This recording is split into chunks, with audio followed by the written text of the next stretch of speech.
Good afternoon, everybody. I'm absolutely delighted to be here with my colleague, Senator Ben Cardin, to share in talking about the release of Alan Gross, one of our Maryland constituents who had been held unjustly in a Cuban prison for 5 years. Senator Cardin, we're at the tarmac today to welcome Alan Gross home. This was a culmination of our effort for more than 5 years to bring him home and to get him home safely. Yesterday, I received a call from Vice President Biden informing me that Mr. Gross would leave Cuba. It also would be the beginning of new policy changes for Cuba. I was delighted to hear both. It is time. But for me, the big moment was Alan Gross. To be out at the tarmac, to see a plane that says the United States of America wing through the sky, and to know that Mr. Gross and his beloved wife Judy were on that plane, and to see the doors open, and to see his wife that we had worked with.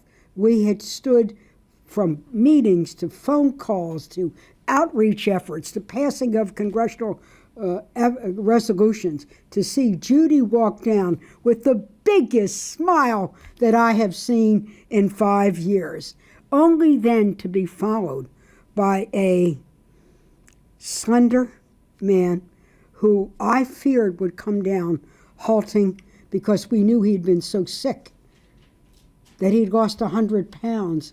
And there came Alan Gross, erect, coming down those steps, and watching his feet touch the United States of America was for me indeed an emotional year.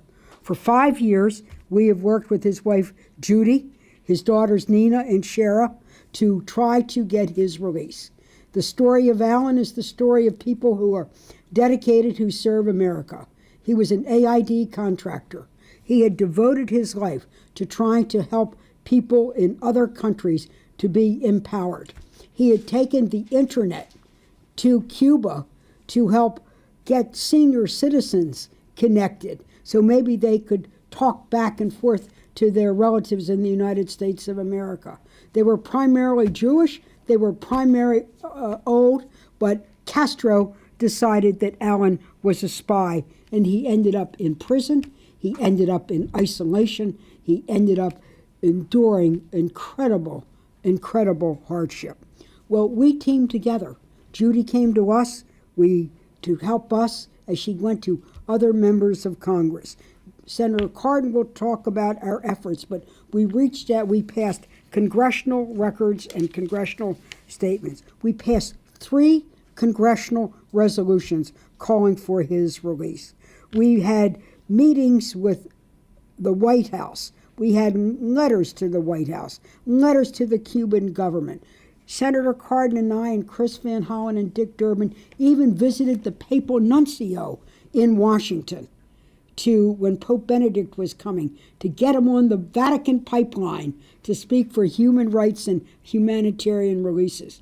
Well, we got a new pope. He also put it in the Vatican pipeline, and whatever pipeline Pope Francis has to whatever higher power, and whatever power President Obama could use, we now have Alan Gross home. It is a great day. Alan is now with his wife Judy. They'll be at home recuperating and receiving medical evaluations. We're going to be able to work with him, and while Alan is recovering, we will be moving on to new policy days in the future to normalize diplomatic travel and other relationships with Cuba. I look forward to supporting the president in that endeavor. I do think it's time.